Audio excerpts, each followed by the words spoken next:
5টা বছর হয়ে গেছে আমি ঋণ পরিশোধ করছি।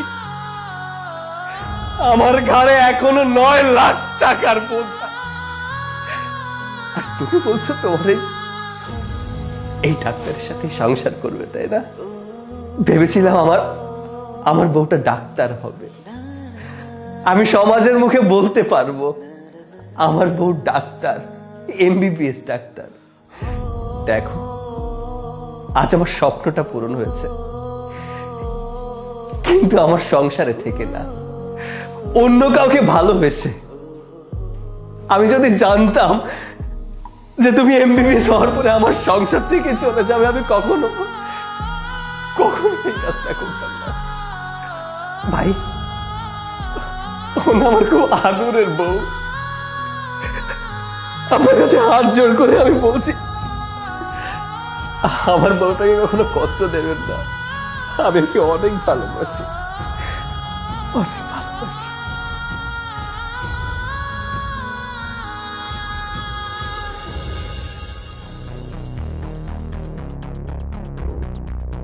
সোনিয়া, কি ব্যাপার?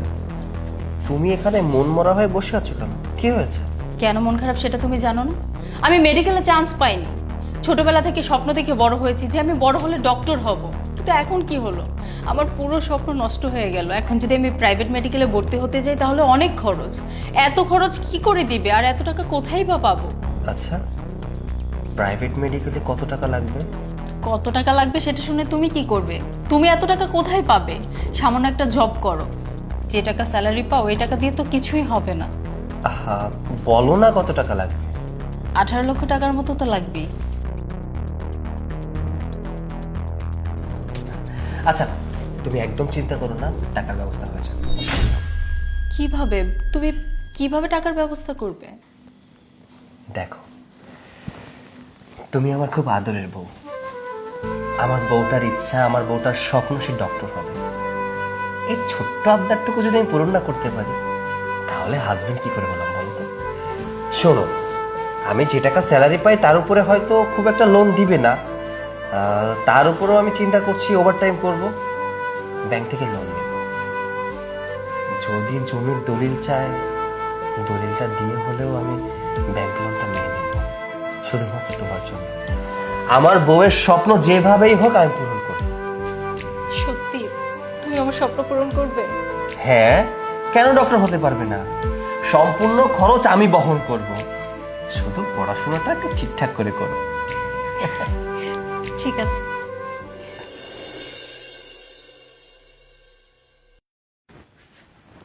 ভালো লাগছে আজকে অনেক। আমারও ভালো লাগছে, কিন্তু এইখানে না, মনে হচ্ছে অন্য কোথাও গেলে ভালো হতো। আমিও সেটাই ভাবছি। সোনিয়া, কে আপনি? বলা নেই কওয়া নেই, হুট করে আমার চেম্বারের ভিতরে ঢুকে গেলেন। অনুমতি নিয়ে তারপর ঢুকতে হয়, জানেন এটা? জি আমি খুব ভালো করেই জানি, কোনো চেম্বারে ঢুকতে গেলে পারমিশন নিতে হয়, অনুমতি নিয়ে ঢুকতে হয়। বাট সিচুয়েশনটা এমন হয়ে গেছে, আমি অনুমতি নিতে পারি। সোনিয়া, কে উনি? সেটা আমি কি করে বলবো? আর উনি কে? আপনি কে? আমি আপনাকে চিনি? তুমি আমাকে চিনতে পারছো না? একটু ভালো করে তাকিয়ে দেখো তো, আমাকে চেনো কিনা। আচ্ছা, এক মিনিট, আমাকে একটু ক্লিয়ার করেন তো, আসলে আপনাদের সম্পর্কটা কি? মানে আপনি ওনার কি হন? আমাদের মধ্যে কি সম্পর্ক সেটা আমি না বলে আপনার পাশের জনকে জিজ্ঞেস করুন। সোনিয়া, আচ্ছা সত্যি করে বলো তো, উনি তোমাকে কিভাবে চেনে? মানে আসলে এগুলো কি? তার মানে তুমি ওনাকে চেনো, উনি তোমাকে চেনে? বলো সম্পর্কটা কি? থাক, কষ্ট করে ওর মুখ থেকে বলতে হবে না, আমিই বলছি, আমি ওর হাজব্যান্ড। হোয়াট? উনি যেটা বলছে সেটা কি সত্য? হ্যাঁ, ও আমার হাজবেন্ড। কিন্তু তুমি বিশ্বাস করো, আমি তোমাকে ভালোবাসি, আমি ওকে ভালোবাসি না। আমি তো ওর সাথে সংসারটাও করতে চাই না। সোনিয়া, তুমি তাকে ভালোবাসো, আমার সাথে সংসার কেন করতে চাও না? বলো, আমার রিজনটা কি? একটু সময় দিতে পেরেছো আমাকে? সবসময় তুমি তোমার কাজ নিয়ে ব্যস্ত ছিলে, একটু একটু সময় আমি তোমার কাছ থেকে পাইনি। যতবার বলেছি আমাকে একটু সময় দাও, আমি তোমার সাথে একটু কথা বলতে চাই, কথা বলার মতো সময়টুকুও তুমি আমাকে দাও। আর তোমার মতো একটা মানুষের সাথে আমি সারাটা জীবন কাটাবো, মূর্তির হয়ে সংসার করবো? পারবো না আমি। তাই আমি ওর সাথে সম্পর্ক করেছি, আর আমি ওকে ভালোবাসি। তোমার সংসার আমি আর ফিরে যেতে চাই না। সময়, এই সময় তো আমার জীবনের সবচেয়ে বড় বেঈমান।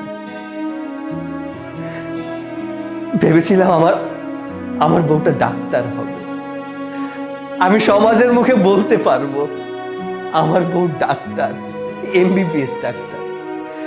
দেখো, আজ আমার স্বপ্নটা পূরণ হয়েছে,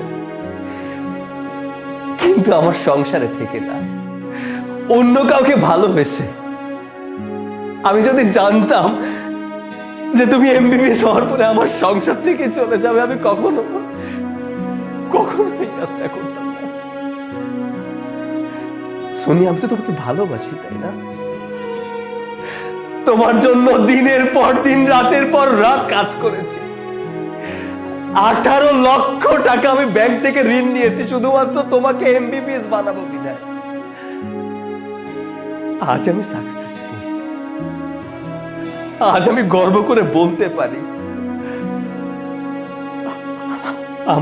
আমার চেষ্টা সার্থক হয়েছে। আমার বউটা আজ এমবিবিএস ডক্টর। একটা কথা বলতে পারো, যখন তুমি আমার সংসারে থাকবে না, মানুষকে আমি কি বলবো? মানুষ আমাকে দেখলে হাসবে। কার জন্য এত কষ্ট করেছিস, দিনের পর দিন খেয়ে না খেয়ে কার জন্য এত কষ্ট করেছিস? আর সেই মানুষটা আজকে আমাকে বলছে আমি তাকে সময় দেইনি। হ্যাঁ, আমি সময় দেইনি তোমাকে, আমি সময় দিতে পারিনি তোমাকে। 5টা বছর হয়ে গেছে আমি ঋণ পরিশোধ করছি, আমার ঘাড়ে এখনো 9 লাখ টাকার বোঝা। আর তুমি বলছো তোমার এই ডাক্তারের সাথে সংসার করবে, তাই না? করো, আমাকে তুমি ক্ষমা করেছো। আসলে তোমাদের এই পার্সোনাল লাইফে ঢোকা আমার একদমই উচিত হয়। ভাই, ও না আমার খুব আদরের বউ। আমার কাছে হাত জোর করে আমি বলছি, আমার বউটাকে কখনো কষ্ট দেবেন না। আমি ওকে অনেক ভালোবাসি, অনেক ভালোবাসি।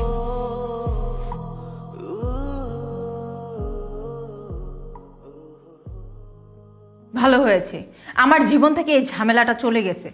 শোনো না, এখন আমরা বিয়ে করব আর সুন্দরভাবে সংসারটা শুরু করব। কি করবে তুমি? সংসার করব আমরা একসাথে। সংসার করবে তুমি? যে মানুষটা তোমাকে ডাক্তার করার জন্য লোন নিয়েছে সে তো তোমাকে ছেড়ে গিয়েছে, তাই না? কিন্তু লোনের বোঝাটা তাকে আরো কয়েক বছর টানতে হবে। আর তুমি এমবিবিএস ডাক্তার হবে, আরেক ডাক্তারের সাথে সংসার করবে। বাহ, চমৎকার! তোমার মতো মানুষ কেন ডাক্তার হতে আসে? তুমি একজনের সেবাই করতে পারো না, তুমি আর মানুষের সেবা কি করে করবে? যে মানুষটা এতটা স্যাক্রিফাইস করো তোমার জন্য, তুমি সেই মানুষটাকে হ্যাপি করতে পারো নি, তাকে তুমি কষ্ট দিয়েছো। পেশেন্টকে কি করবে তুমি? কি করবে তুমি পেশেন্টকে? তোমাকে দিয়ে কিচ্ছু হবে না। আর দয়া করে আমার এই হাসপাতালে তুমি ইন্টার্নি করতে চাও, বেরিয়ে যাও। জাস্ট লেট না। নাজিম, আর একটা কথা না, যাও এখান থেকে, যাও।